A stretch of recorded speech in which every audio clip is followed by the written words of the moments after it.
We wanted to make two separate worlds. We had John Wick's world where he was in love with this woman and he's living like a normal life. And then once he goes into this assassin hyper-real world, it becomes like a graphic novel. And so the situations are heightened, the characters are a little over the top, the costumes are a little bit heightened, the world is pushed.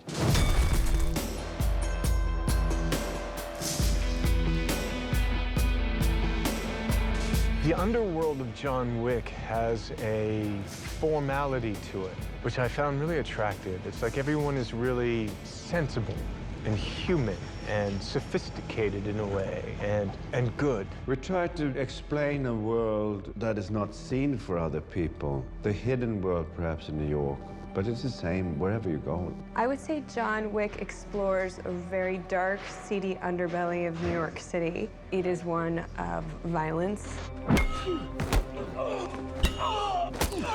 and very, very dark characters. Chad and Dave created this distinction with costume, with color, with the cinema that they use. So there are a lot of cues, architecture that you walk into that let you know that you're in this other world. You know, whether you're walking into these doors and you open a door and, whoa, there's a club, even though you've gone through the basement.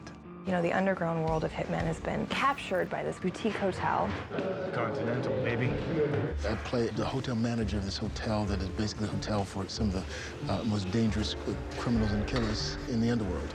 And I'm kind of the gatekeeper there. It is a pleasure having you with us again, Mr. Wick.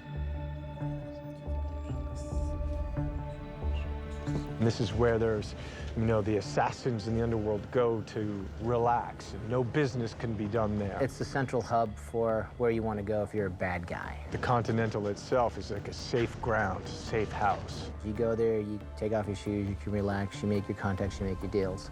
Anything off those sacred grounds, fair game. But on those grounds, you behave. No. And anyone who breaks those rules, as we find out, pays heavy penalties.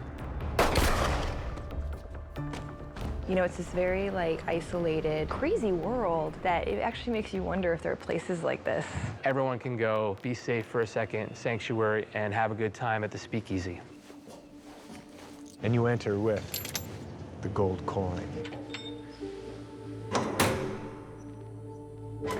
Apparently, if you have a gold coin, you can pretty much get in there and get anything you need. The gold coins are, in a way, sort of the private credit card. The gold coins are kind of like your entrance into the world. Not only do you have to have the wealth to be in this sort of underworld, you have to have that type of wealth where you can drop $1,000 and enter these places, but it's more of like a membership. We deal in a currency of gold. Gold coins are passed amongst us. Goodbye, Charlie. This special group. Ja. You can get somebody to come remove bodies for you. You can get a doctor that's not going to go to the cops. That gold coin identifies them with each other, and it's their way of moving through the process. One side of the coin is peace and violence in one character, and the other side, there's a lion for strength and a shield for protection. Because these coins also, if you've got one, you're protected. Underneath his work table, he is buried literally a treasure chest of gold coins, weapons, and his suit, John Wick's suit. In a way, it's almost like a costume and the tools of his trade. When John Wick opens that trunk, you see everything. When Marcus opens his cabinet, you see everything. You know, playing an assassin opens up the toolbox. We don't deal with poison, but we deal with guns and fighting. And we do some knife stuff.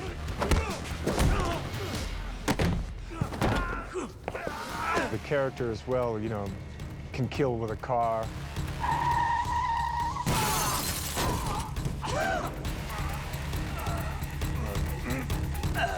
It's that wonderful idea that, like, a great cook would select the right knife. You've got John Wick and Marcus, and they're going to select exactly the right gun at the time that they feel is the perfect thing for what they're going to go do.